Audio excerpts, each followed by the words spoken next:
The Full Melt Show is intended for a mature audience. It contains adult themes, adult content, and sometimes adult language. Listener discretion is advised. It's the Full Melt Show. Dallas City Council again put off a vote today on a proposal that would ticket people for pot possession but not arrest them. We're also hearing for the very first time from Chief David Brown and what he thinks of the idea. Fox 4's Lori Brown spoke with the police chief today. He likes the idea but also has some concerns. Lori. Steve, Chief Brown says if Dallas decides to let people caught with pot just get a ticket and then be released, he wants to make sure that an officer can keep his discretion to arrest an offender who he suspects is involved in a bigger crime. Marijuana users boldly smoked pot in downtown Dallas in October. It's an action many on the Dallas City Council think does not warrant a trip to the slammer. Dallas Police Chief David Brown used strong language to show his support of the plan. I don't curse much, so when I say this is damn practical. But Chief Brown also explained to council that it could take away opportunities to solve violent crimes. An example would be we have reasonable suspicion that the person is a robbery suspect, but all we have is the marijuana arrest. We may want to interview that person. That interview may lead to solving a robbery, or that interview may lead to a search of the person's vehicle with a warrant, of course. That may lead to solving a murder. Right now, Dallas arrests 120 people a month for marijuana possession, just 2% of the city's arrest total. Not taking a person to jail could save 30 minutes a pop, unless... If the citation goes into warrant status, we lose whatever time that we would have gained. But Chief Brown believes the advantages of ending marijuana jail trips outweigh the challenges. If you add up the time savings, it looks like you're talking about just 60 hours a month. That doesn't sound like a whole lot. If you're calling 911, that could be significant time saved to get to that call within minutes rather than hours. The biggest sticking point, Dallas residents of other counties would still be arrested under the pilot program. Philip Kingston asked the chief if the council could direct him to not arrest those residents. The chief said he'd need a legal opinion, and that led to this exchange. 10,000 people are going to jaywalk today in downtown. Are you going to write those tickets? It's the law. You conflated an issue. You asked me if you directed me to have officers ignore the law. It's prosecutorial discretion, something I anticipate that you know more about than you're letting on right now. Now Chief Brown is going to ask Denton, Collin, Rockwall, and Kaufman counties if they will agree to allow their Dallas residents caught with pot to skip the trip to jail so that the pilot program can be fair to all Dallas residents. Brown is also going to try to get a special exception so that an officer would have the discretion to arrest some pot offenders. Are you high? What are you talking about? It's the Full Melt. The Full Melt Show. A marijuana discussion about news, culture, politics, and lifestyle. FullMelt.com. Toll free. 844-420-TALK. 844-420-TALK. Are you flippin' kidding me? I mean, seriously, are you screwing with me? I don't get it. Welcome to the Full Melt Show. I'm still trying to peel my face out of my palm. Bear with me. I can't stand the idea. You might as well open up my mouth and pour poison down it, because it will be accepted the same as this garbage that I just heard come out of these people's mouths in Dallas. I mean, do you get the clear indication of what these people are doing here? I mean, on both sides of the fence. I'll just make it clear for you. In case you didn't, I'll sum it up. So the people in Dallas have proposed, or at least, there's a proposal in place that we stop arresting patients. Not patients. See, I'm so used to saying patients. Stop arresting patients. We stop arresting people for the use of, the possession of small amounts of marijuana. See, this is a common sense thing that, there's a recent movement in Florida, South Florida, in Broward County for the same thing. But not like this. See, these people, what they want to do is they want to have their cake and eat it too. See, they want to save themselves the money associated with jailing people, because that's exactly right now what they're doing before this pilot program, if they begin it, is if they found you with a little weed, turn around and put your hands behind your back, and they're taking you off to jail. I mean, so this is what they're doing in Dallas everywhere. If you got weed, we're taking you to jail. If we catch you with weed or you're smoking some weed, if anything's weed-related, you're going to jail. You're a criminal. We're taking you off to jail. And so this pilot program is designed to stop that. And the reason, the incentive behind it is to save man hours. The police chief said it right there on the tape. You see, that 60 man hours a week, according to, their estimates, one of the reporters says, that's not very much time saved, is it? He's like, that's a lot of time. That might be the difference between us arriving at your place after a 911 call when it matters, or after the fact when I can't do anything about you helping you. And that's what he said. Because really what it comes down to is the pot thing that you're hauling somebody off to jail for is meaningless. Has zero effect. All it does is make you money. It's not stopping the pot use. It's not stopping the pot coming in. It's not stopping any of that activity at all. It's not even inhibiting it. If anything, it's just sitting in the background while it gets bigger. Yet the police and the city apparently want to save themselves the trouble of having to haul you off to jail. They don't care about the fact that people are going to jail. They don't care about that at all. They care about the time spent, the paperwork necessary to make that happen.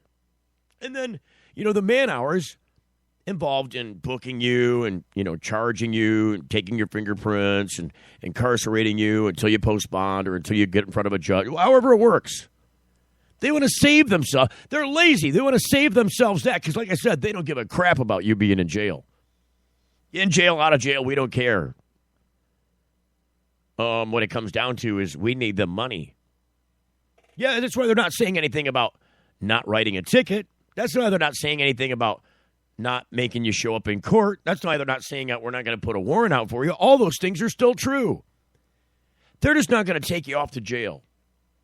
And if you don't show up for your court appearance, they're going to put a warrant out for you and do all that stuff anyway. That's the truth of the matter. Now, they don't only want this, because I'm not just painting them as lazy police officers, because that's exactly what they are. They want to do two other things that just completely make my jaw hit the floor. Shame on you, Dallas. I mean, no wonder President Kennedy was shot in your jurisdiction, you jackass buffoons. So now, here's the other two legs to this proposal. Number one, we're only going to do this as a favor to those people that live in Dallas and in their direct jurisdiction.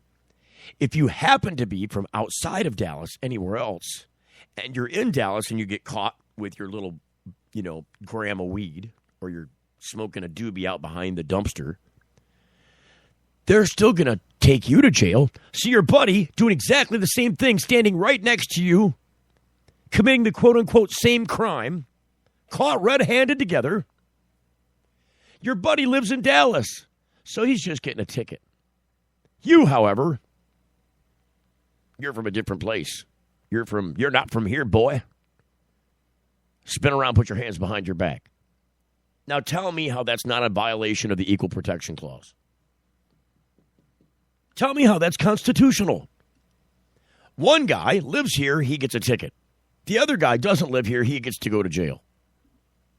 Now that's not only it. The biggest thing, the biggest giant objection that I want to dick smack these people with is this. They want the discretion to, instead of just giving you a ticket, to arrest you instead. Just in case, they want to use that as leverage for investigation affairs. And this points directly to the entire idea that pot's been made a prohibition entity in the first damn place. Because if marijuana was the issue, they'd be taking everybody off to jail. It wouldn't matter where you're from. If marijuana was the issue, they wouldn't be suggesting we let some people go with a ticket, but we think you might have done something else too. So we've got probable cause, he said. Actually, he said there's a step below probable cause, and that's, it's escaping me at the moment. Damn it. Reasonable suspicion, that's what it is.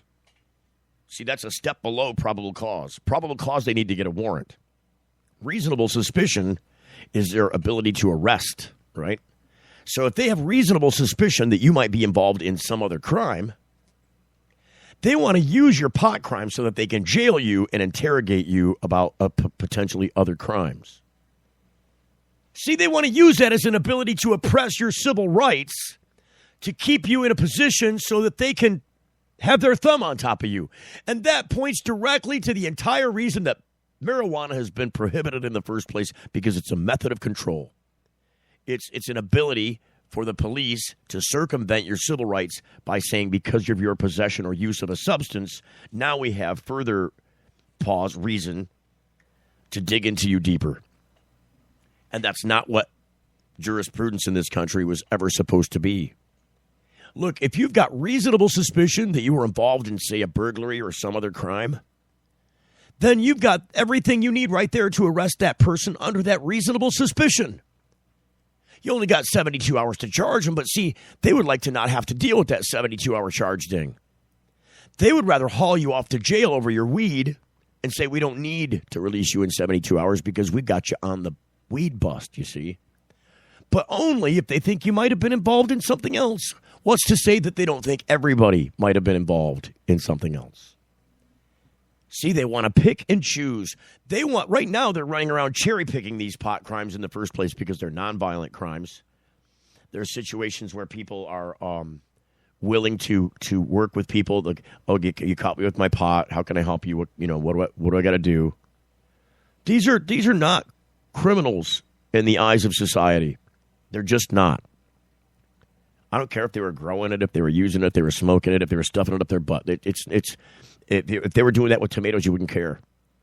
And therein lies my point.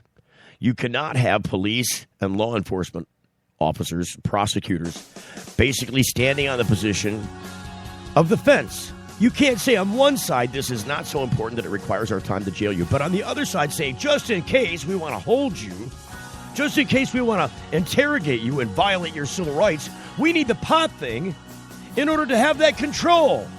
Why don't you use the things and the tools that were available to you to charge on any crime? And that's what you saw or witnessed. You're getting the full melt. When you need legal help, you don't want to guess at who's standing next to you in court. And when it comes to a medical marijuana defense, it's even smarter to partner with a lawyer before you need one. Based in Royal Oak, David Rudoy has a proven history of not being afraid to take your case all the way to the Supreme Court and win. Find the law offices of Rudoy Law at RudoyLaw.com. RudoyLaw.com is a quick reference on your rights concerning Michigan medical marijuana and up-to-date news. That's RUDOI Law.com. Call 248-935-9074 now and talk about your legal needs, because at RudoyLaw.com, we don't just stand up for you, we stand up with you. What's up with these things, Victor? We decided to give ourselves stickers for each feature we release. We read about 10,000 suggestions a week to create features that, as traders, we'd want to use. 10,000 suggestions? Who reads all of those? He does. For all the confidence you need, TD Ameritrade. You got this. Hey, it's Steve Green for the Sweet Leaf in Flint, because now getting safe access to medical cannabis patients in Flint, Michigan is never more welcoming. Presenting the Sweet Leaf, a brand new patient experience, bringing 12 carefully selected caregivers housed in 9 separate offices to distinctly assist you with their knowledge and reputation for excellent patient care. Classes and training coming soon in the large community room. Check it out in person, 400 South Door Highway, or call 810-259-2571. The Sweet Leaf Center in Flint, 810-259-2571. Got something to hide? Canalock offers discreet and effective storage solutions that destroy odor, so nobody knows. Canalock is a patented charcoal-activated bag that discreetly stores your marijuana. Canalock is made from the same material as military chemical warfare suits. Get yours at Canalock.com. Visit Canalock.com to learn more about no-smell technology. Introducing Sacred Elements, a place for natural and alternative healing for the mind, body, and soul. Sacred Elements. It's one place, all solutions. Registered, licensed, certified, ordained. Sacred Elements. Massage, hypnosis, Reiki, Sacred Elements. raindrop, aroma and color therapy, body detox, ministry, life coaching, weight and nutrition counseling. Sacred Elements. Next to the Sweet Leaf, 400 South Dort Highway, Flint. 11 to 7 daily, closed Sunday. Call 810-259-2570. It's the Full Melt Radio Show. Radio show.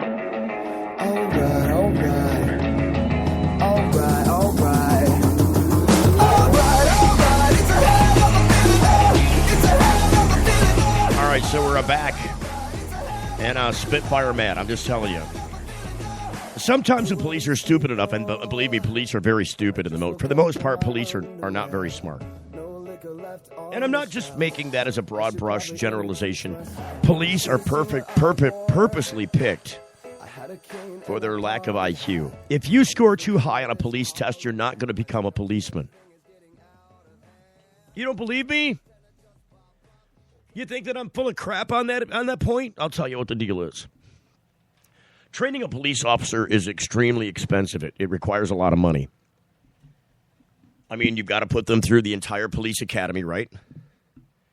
You got to do background checks. There's a lot of stuff that goes in to policing the police, making sure that they are police material, making sure that they're equipped and know how that equipment works, making sure that they're prepared to use a firearm in the proper way, making sure that when they're presented with a shooting situation, that they're supposedly prepared to engage and handle that under all circumstances. They practice. There's protocol. They put you through some training to make sure that you're handling that protocol properly. Then there's driving. They got to put you all through the police course drive training stuff. I mean, there's a lot of equipment and training of that equipment that goes. How do you operate a radar machine? I mean, look at all the gadgets that are hooked to a cop. You need to know intimately how those gadgets work and how to get them working if they don't, or what to do in the alternative. And somebody's life may depend upon it. So they spend a lot of money training police. Now, if you get a smart cop, if you get one that's too smart, he might have some insight as to why this policy might not be very good. You see, and the cops don't like that because this is all about control for them. This isn't about the truth. This isn't about facts. This is about control. And if you get too smart-mouthed with them by saying, look, this policy is not working for the purpose it's intended, you're going to get some pushback. And then pretty soon, after a little while, you get enough pushback from enough places from a smart cop like this. The cop at some point, after he's been a member of the force for a short period of time, decides, you know what? Policing is not for me. I'm going to go do something else because this doesn't make sense. This doesn't have logic attached. This seems abusive. This seems like it's antithetical to the entire idea of a police force in some cases. And since the blue line is not going to tolerate any pushback from any rookies, regardless of what their IQ score is, at some point, said officer in question decides that it's just not for him. It's not for her. It's not for somebody who can't stomach that kind of crap. See, in some ethical way, they can't subscribe to the crap you're forcing them to do. So they step away. They say, you know what, I found another job. I'm not a policeman anymore. Here's my badge and here's my service revolver. Well, see, at that point in time, their heads are hung low, not because they've lost a potentially good policeman, a smart individual. It's because they lost all the money and training that went into that officer. And so the police, through the years, have figured out that if they hire somebody above this IQ level, chances are they may quit in a short period of time because they can't stomach what's going to be required of them in way of not being normal, in way of not being logical, in way of not, I don't know what to say. I mean, how else can I explain this? This is the same reason I didn't become a lawyer. or a doctor. I could do all those things. Anything highly technical in nature, especially if it's critical. I work really well under pressure. I could have been all those things. You know why I didn't do those things? Because I couldn't stomach what it takes. I couldn't make the trade-off.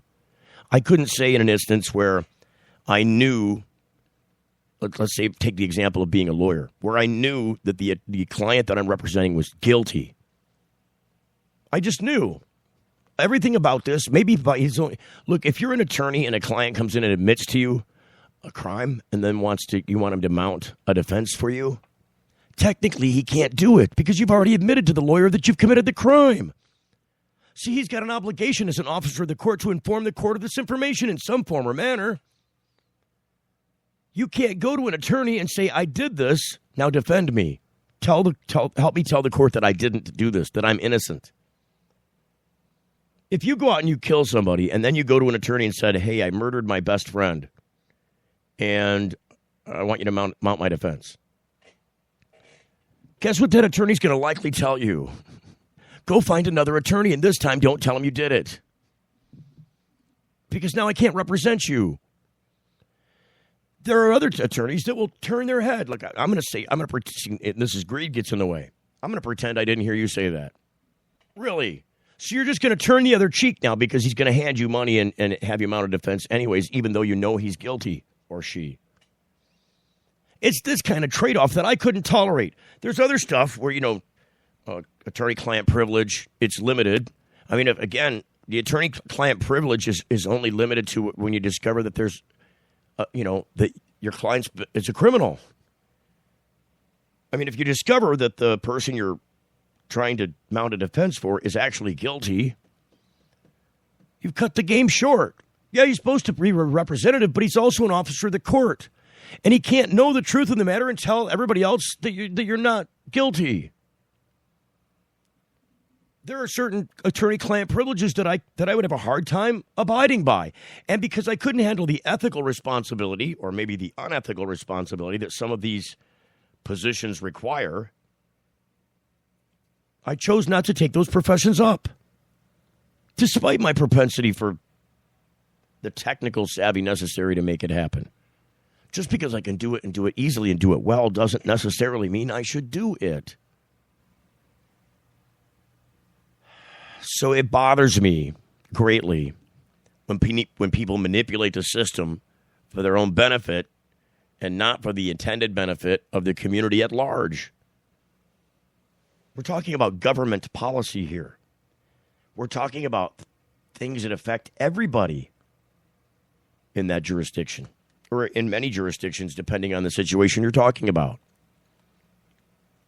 And ultimately, if you're, and this is what makes police guilty in the first place. If you say, for example, look, all cops are pigs or all cops are bad, I'm going to disagree with you. I don't agree that all cops are bad. I would agree with you that the policeman's position is terrible. Excuse me, it's a terrible cold. I would agree with you that if the policeman as a whole, the position you ascribe to as a group, your profession is terrible because you've let it become that way. And here's, I'll go a little bit further into that. Here's what I mean by that. If you're a policeman and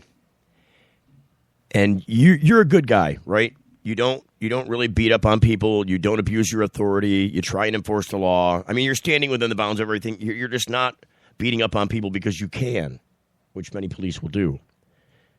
Just saying. It's the truth. Now, if you're one of those guys and you allow the man to your left and the woman to your right do those things anyways and ignore it, you're just as guilty as they are. Because they're wearing the same badge as you, the same uniform as you. They represent the same community as you. And you're going to go out there and say that you're a good policeman when the man to your left and the woman to your right are off doing the opposite of what they're supposed to be doing because they are abusive, because they are breaking the law, because they are abusing their authority, because they are being abusive to the community at large. Maybe they're racist and they're applying their authority to that cause and not crime in general. not enforcing the law in general, but just using it as an excuse to go after one type or another. This happens every day in this country. And this is why I say, with a broad statement, the police are terrible. Police have allowed this to happen because it's easy to say, look, I didn't do it, but I know my friend did, and I'm not going to rat him out. I'm not going to say anything to anybody about it. I'm not going to talk about it. And you know what? He did it again tomorrow, and I didn't do it then. And he did it again a few days earlier, and I didn't do it then, and I'm not going to ever do it. You're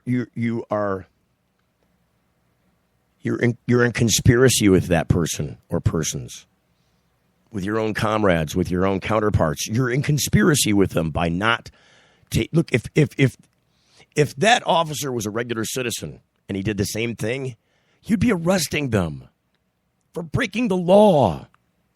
But since the guy that's doing that is wearing a badge and a uniform that happens to be exactly the same as yours, and you choose to say nothing, you're helping him break the law. You're aiding and abetting that crime.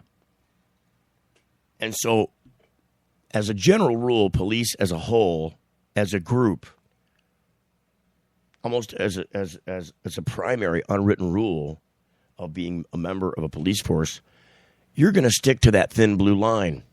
And you're going to back up whoever, regardless of whether they've committed murder, whether they've beat somebody up and caused them lifelong damage,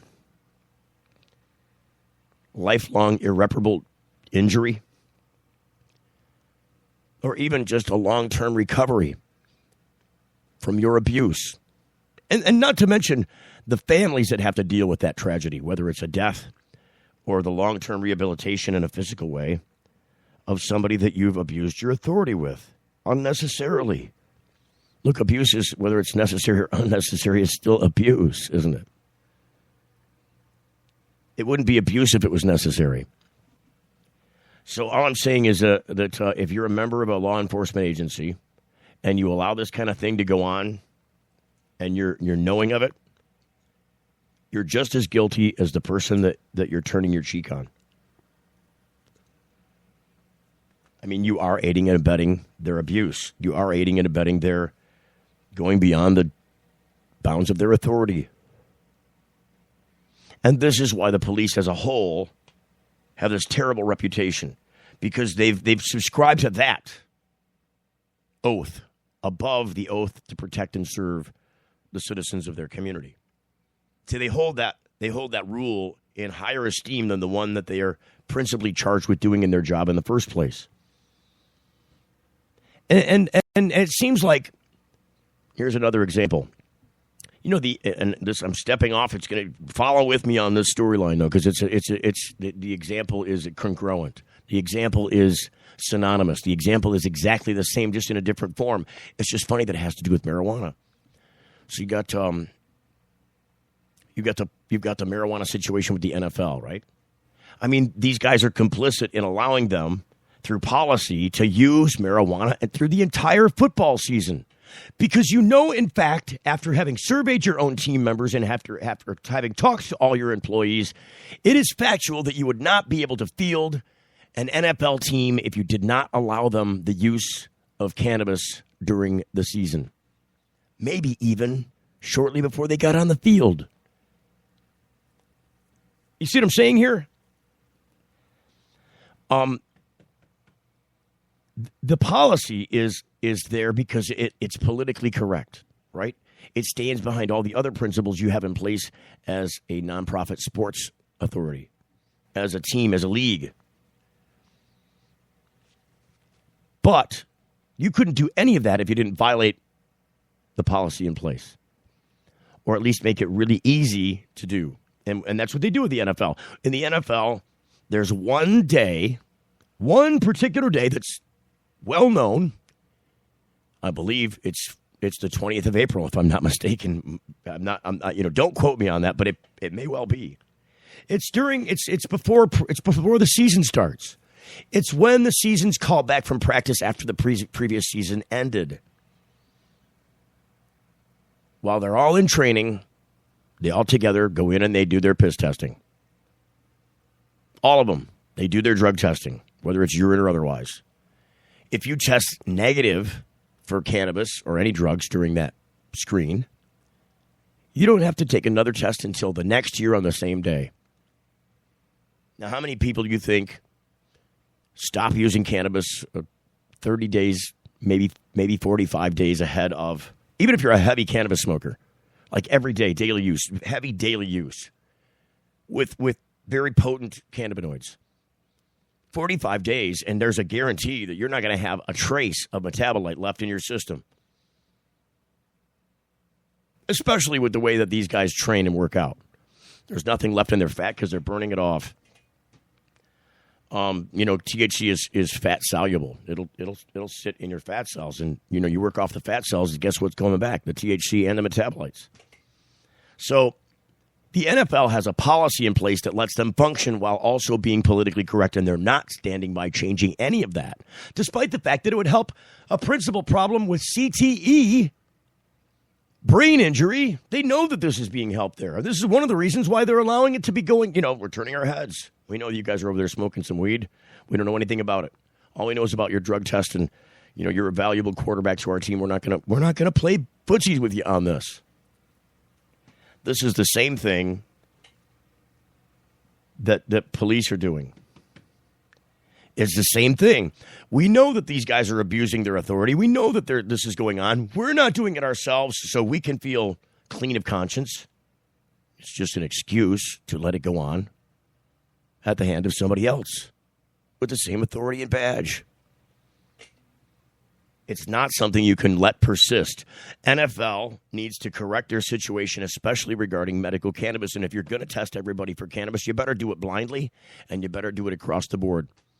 Otherwise, your testing policy means nothing in way of preventing people from using cannabis on the field, off the field, or during their season, or as an employee of the NFL. The same thing goes with the schools. We're talking about colleges and universities. Same issue there. You've got to have the policy and stand behind it. You can't pretend that you're a man or woman of character when indeed you're hiding as a sheep in wolf's clothing on the subject. You're letting it go on anyways. You're guilty. You're guilty by association. You're aiding and abetting, and you're all damn effing liars.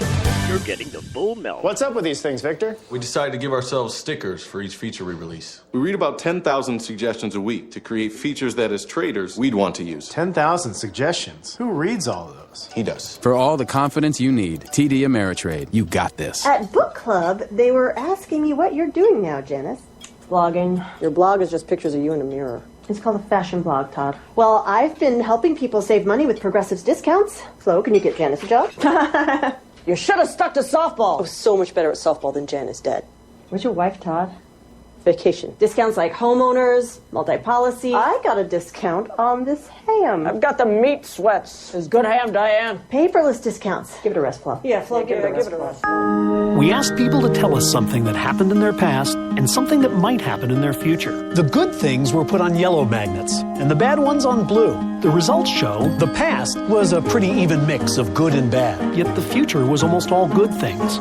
Now that you've seen the results of this experiment, what does it mean to you? We all want to think about positive stuff. Realistically, there will be downtimes. It's great to think optimistically, but let's plan for whatever the future might bring. Prudential, bring your challenges. If you're like us, your pets aren't just animals. They're members of your family. Pet Pain CBD hemp oil drops are great for aging as well as active dogs and cats. Some people are apprehensive about hemp treatments for pets. They ask us, what are you smoking? Absolutely nothing, and neither will your pet.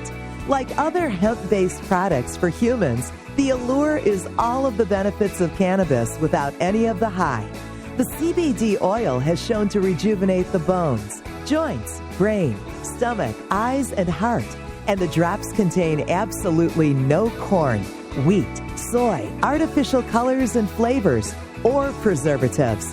Pick some up today. Visit petpain.com or ask for Pet Pain at your local pet store. Petpain.com. CBD relief for your pets. It's the Full Melt Radio Show.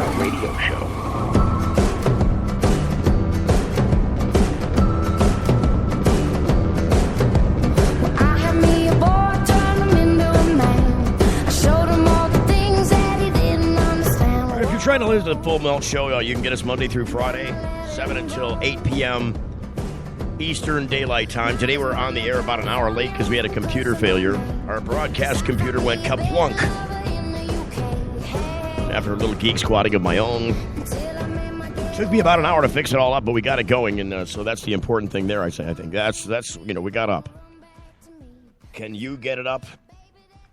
That's the question. I mean, all right, this is so off subject, but and I have no idea that if the Inquisitor.com is a satire site or not. I didn't have a chance to look it up. It seems like they might be, but this device with photographs and a lot of technical talk seems more like a news story to me, because generally when you have these, what they call satire stories, are completely fake, made up stories because there's no satire in it whatsoever. They're not so detailed. See, they don't give up names of places. They don't give up names of people so easily or readily. And so it's one of the tests, the litmus tests that I used to see if indeed a story is fake or not. And this may well be, but it's goodbye vasectomy, hello sperm switch. Men can turn fertility on and off with a new, what is this called? Sperm, what is it called? I got to open it up. Oh, good Lord. See, it's going to make me do a bunch of stuff I don't want to do, so I'm not going to do it. I am not used to using the Android app. I'm not used to using the Android phone, so let me see if I can pull this. Screw it. I'm over it already. Honestly. Now here's another little ditty for you, and this is off subject as well. But it's a good little tidbit. There's a lot of people who get, especially if you have got a lot of Facebook friends, right? And Facebook seems to be the social media that I intertwine with the most. It's the one that I'm familiar with the most. It's the one I use the most. It's the one that I know the most. So, you don't find me on Instagram very much. You don't find me too much over on Twitter. I try to do both. But I tend to gravitate towards Facebook. So if you're getting Facebook requests and you've got a lot of friends, and you get a Facebook request from somebody that you don't know, especially if there's somebody that you don't know and has a suspect picture or no photograph at all. And if you go to their site, and most people don't even do that. Most people don't even go to their page before you confirm their request. But I'll give you an example. I just got a request from this Emery Susan. She claims she lives in Chicago, Illinois. And she updated her profile picture 37 minutes ago, and there's no other profile. If you go to photos and click on photos, there's one photo. It's the one she just did 37 minutes ago. If you go to about, there's nothing about them. Same thing, lives in Chicago, Illinois. If you go to friends, no mutual friends found. Oh, that's just a dead giveaway. If you click on all friends, there's no friends found. She doesn't have any other friends. But yet somehow she magically wants me to be her friend, and she's in this sexy girl pose. And this is another big dead giveaway, because a lot of dudes are so stupid they'll just click on, oh, she's hot, I'll be her friend, confirm. Well, you know what you just did? You just confirmed a bot. You just confirmed a computer script to track you around and follow your every like and detail. This is a marketing company and possibly even a nefarious organization trying to figure out your passwords and how to hack you and how to steal your information and perhaps your identity. So if you want that, go ahead and click on confirm to Emery Susan. In the first place, somebody screwed up. This really, whose last name is Susan? This is a girl. So I'm suggesting that some hacker somewhere looked up a name in a phone book or some other entity that has the names, spelled like they do at the attendance roll, by your last name first and then your first name last. Or by a doctor's, same thing, last name first, first name last. Maybe a public record, last name first name last. So I'm suggesting that Emery Susan is really Susan Emery, and this profile is trying to steal that name because it was just cheap and available.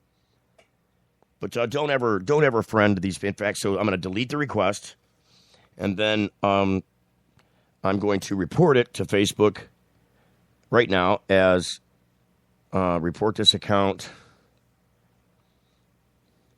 And then it's going to give you some options. And I'm going to say, oh, this timeline is using a fake name. Or this is a fake account. And I'm going to click Other and Submit to Review. So now and then the next one is Block Emory. And that's exactly the next. So they've submitted it for review. So now Facebook knows that this is a fake profile. And now I'm going to block Emory. So that, that entity, yes, that's what I'm going to, it's asked me if I'm sure. So now we won't be able to see or contact each other. Good, because I don't want that bot chasing me around. Little tidbit of information for you. Got to go over the top 10 stories today from Google on cannabis, and I'll start with the number 10 story. Marijuana sales now taxed in Oregon. That according to nrtoday.com. Bore me. We knew that. We already knew. School committee to vote on medical marijuana policy. This is in Maine. And this is a story, after having already read it, that talks about how school districts are trying to cope with the idea that some students are prescribed medical marijuana, and these are almost always seizure students, epilepsy students, students with other seizure disorders that have been prescribed CBD oil that's THC-free. They won't let the school administer it to them. They won't let the student self-administer. They won't let them smoke it, of course. But the parent can come in and administer it themselves. But they're still struggling with this, drug policy, this 1,000 feet school thing. I mean, are we violating federal law? Could we lose funding from the state and or federal governments because we let somebody with some medical marijuana come in and administer it to a student and let it go back to class? So that's what that story's about. I'm not going to go into it because we talked about it here on the show before, and it really is going to serve no larger purpose other than to continue to ponder that question. And the answer to that question is reschedule cannabis so it's no longer part of that 1,000-foot barrier. But what about the other kids? They might smoke some. Look, if they're going to smoke weed on school property, they're going to try and do it anyways, despite the law. And chances are they're not going to do it on school property, or if they do, they're going to do it out in their car if they're a high school student. Or they're going to do it off campus and come back. You're changing nothing by this policy. At least let the kids that are having it, using it for a legitimate purpose, and it's not causing a psychoactive situation. And so that's gonna matter a lot. Go in and allow those kids to have their access to this cannabis and enshrine it in the law that students with medical cannabis, they can get administered their dosage to prevent seizure or whatever by the school nurse, by some other practitioner at the school. You shouldn't, as a parent, be made to come down to the school to administer any kind of medication. Why are you treating marijuana like it's so frickin' special? You're not giving the kid a joint to walk outside and smoke. Get over it. This is not happening. It's all fallacy. Number 7. A voter presses Carson on medical marijuana. This is out of the Des Moines Register. They're all in Iowa right now because Iowa is one of those, leading states. It's one of the first states that gets to vote on the issue.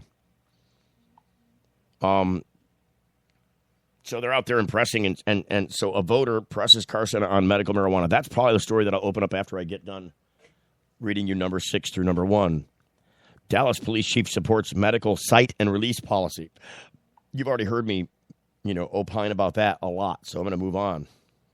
That was at the front of our show. Number 5, New York medical marijuana program to begin. That's already been a running story. I guess we're at number 1. I don't know. 1? Did we miss something? 1, 2, 3, 4, 5, 6. Well, they are only the top 6. So number 1, schools, mall, medical marijuana policies over student use, and that's the same story. It's that main story again. Let's see if there's any more results. It usually gives me the top 10. This was not the top 10. It was the top 6. And 2 of the top 6 were the same story. And 1 of the top 6 we already did. It left with 4 other stories that were a little yawny. Just looking here. Dallas police details on medical marijuana bill released. Oh, that's still from yesterday. School committee, California drug deputy caught. Yeah, we talked about that since Monday. It's all recycled news, and it's because, I guess there wasn't much cannabis-related news today. So what I'm going to do is go off to the number 6 story then, right? Well, I'll go off to the number 6 story. Actually, it's the number 4 story. Sorry. This is in the Des Moines, Iowa Register. So, Dateline, Des Moines. The mother of a child with epilepsy presses Ben Carson to voice his stance on medical marijuana in Panora Wednesday. During a question and answer, the former brain surgeon turned Republican presidential candidate offered a couple of sentences stating that he approves of cannabis for medical use. Then he focuses attention on staunch opposition to drugs like marijuana and heroin for recreational use, emphasizing that he would seal the border with Mexico to prevent drug trafficking into the U.S. Oh, such high heights you have as goals there, Mr. Carson. And yeah. Medical marijuana has proven its benefit, and it should be rescheduled. There's no question about that, Carson said. He added, there's a big difference between what she's talking about and legalizing marijuana. I don't want to do that. The marijuana question was one of half a dozen Carson answered on after a speech in Panora, followed by 3 other campaign stops Wednesday. Roxanne Cogill, a Jamaica, Iowa resident, that's amusing, who asked the question, she was pleased Carson supports medical marijuana but was disappointed by the response. He went right into the war on drugs, but that had nothing to do with my question, and it has nothing to do with seeking medical treatment for my daughter, she said. Cogill said she also opposes recreational marijuana, but hoped Carson would be more outspoken about increasing access to medicinal cannabis. She also identified as undecided as voting, who appreciates Carson's Christian values as well as his medical expertise. Her daughter, Rachel, underwent a hysterectomy, a surgical procedure Carson helped perfect, and it relieved Rachel of seizures for several years. Now the seizures have returned, and Cogill says Rachel, 11, should have access to cannabis, often distributed in an oil form, based on reports that say it helps to curb the seizures. When questioned by the Des Moines Register later, Carson declined to share the specifics on how he would push for medical marijuana laws, but said it would be easy on the federal level. Oh, it's all so easy, Mr. Carson. You're getting the full melt.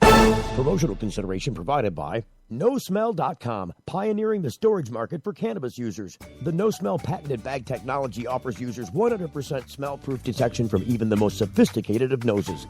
NoSmell.com, so nobody knows. When placing your order for a no-smell bag, make sure to use discount code FULLMELT and take 10% off the entire order. Learn more about no-smell technology at nosmell.com. Young students are our future. They're eager to learn, eager to succeed, eager to make the world a better place. And they want to make it to school safely. Share the road, take care when passing, and always leave 3 feet between you and people on bikes. Bikes are legal road vehicles. We're all drivers. When you need legal help, you don't want to guess at who's standing next to you in court. And when it comes to a medical marijuana defense, it's even smarter to partner with a lawyer before you need one.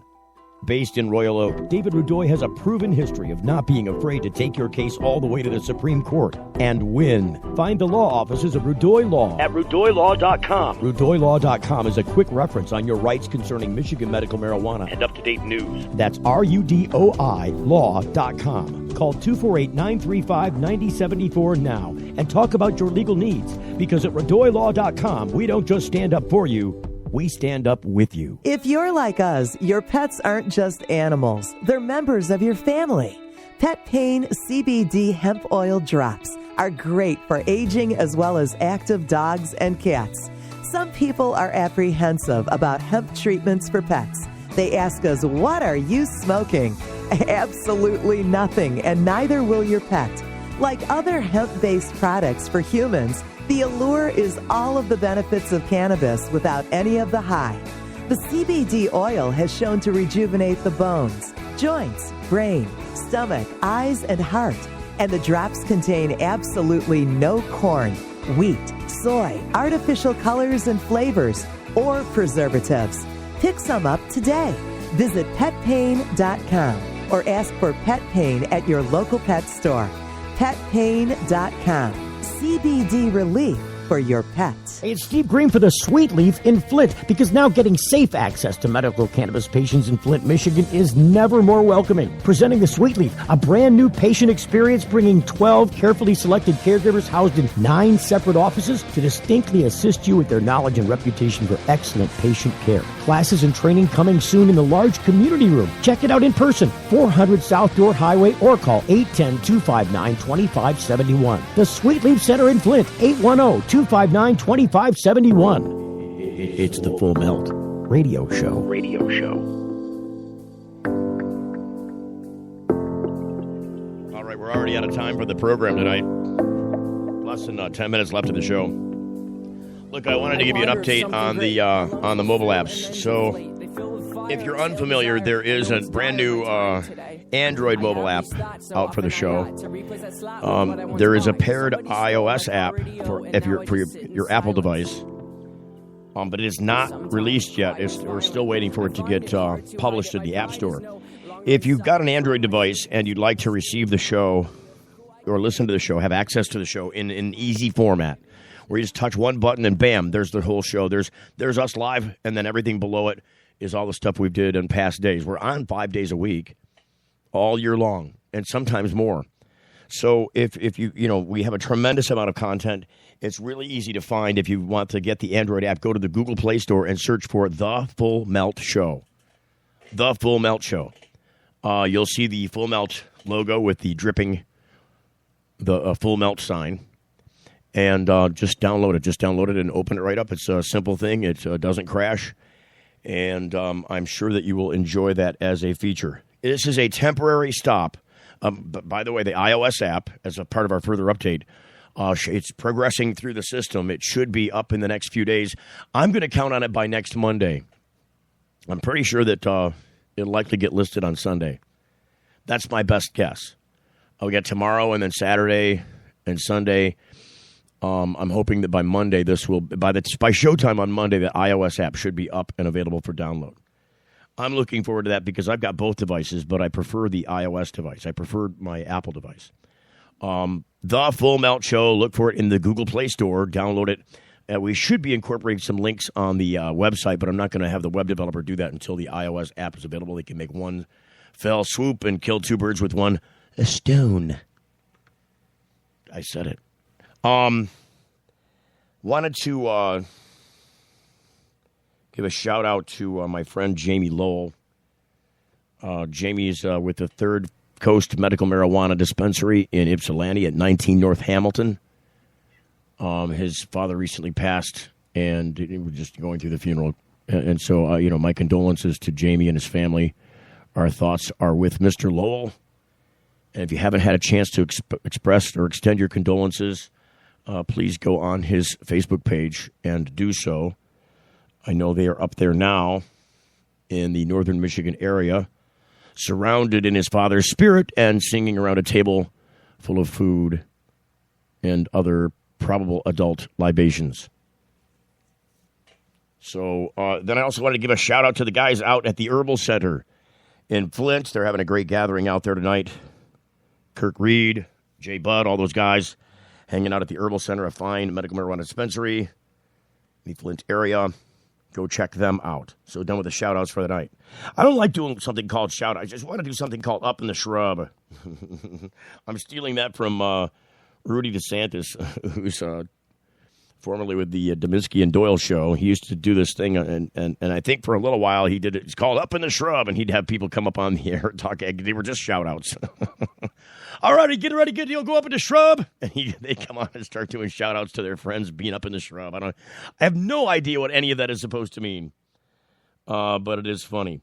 This time tomorrow, I will have a studio dog number 1 and a studio dog number 2 in play. My good friend Woody, who was my first foster here, is coming back for an extended vacation from his new owner, who is going off to do some medical donation to a family member, and so he's going to be incapacitated for a while, and he's the primary dog caretaker, so I've agreed to babysit Woody. Woody's a little bit aggressive towards the other foster that I have here named Jace, who's beautifully, beautifully obedient. Jace, in the face of Woody on their initial meet, because I do a meet and greet to make sure that they were going to be at least somewhat compatible, or at least understand what I was going to have to deal with when they got together. Woody's extremely aggressive towards Jace. They're both neutered male dogs.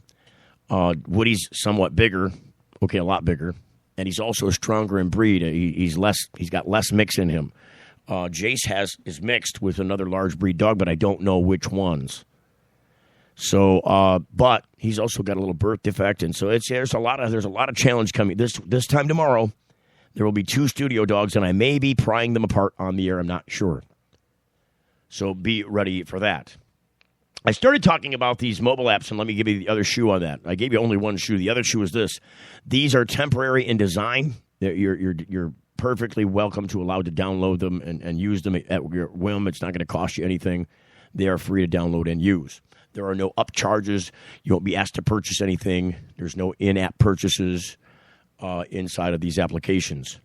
These mobile apps are designed just so you can have access to the program without being confused by their content.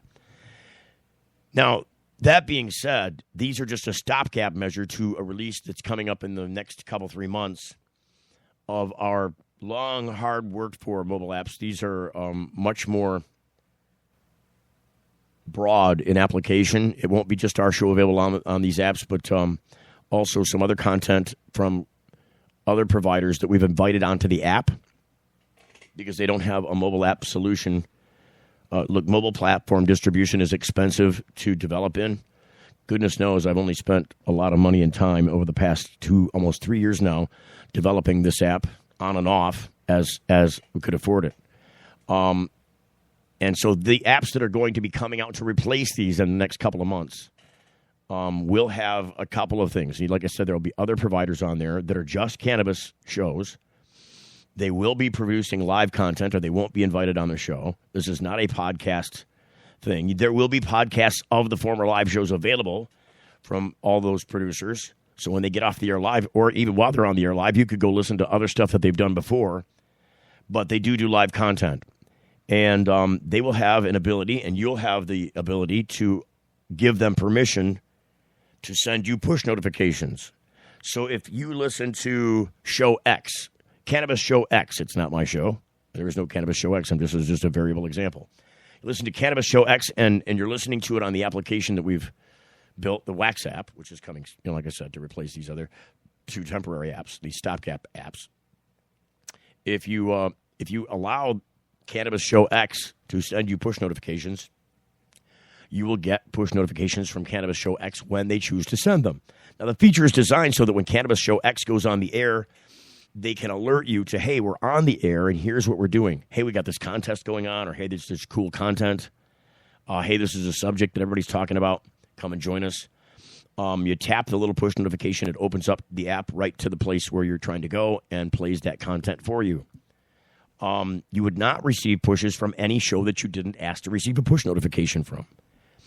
So if I'm sending a push notification to my show's audience, the other shows wouldn't necessarily receive that. They wouldn't at all have an opportunity to receive that. So you'd only get pushes from shows that you want to get notifications from, and those notifications really should be limited to when they're going on the air. There might be some ability for them to do ancillary pushes when they're not on the air to say, hey, don't forget to enter our great contest, or here's a great word from our sponsor, I suppose. But that would be the rare occasion. So you'll have cannabis content programming from other providers. There will be live providers on this app 24/7. So if you pick up the app and you want to hear a live show and you want to talk cannabis, you can pick it up and interact with these audiences live, or with these show providers live. And then, like I said, the push notification feature is a handy way to push up the audience listening live to any of these particular shows. So that is coming out again. The short term, the prospective release date is 60 days. So we'll keep our fingers crossed that is all going to work out. So we are all out of time for the program today. Tomorrow it's Friday. Thank God it's Friday for tomorrow. Hopefully there'll be better cannabis-related news to relate than what I've had to give to you today. But until then, we will see you tomorrow. I got nothing left. That's all. That's all she wrote. I'm done. No, really, I'm done. Show is a production of TFM Media.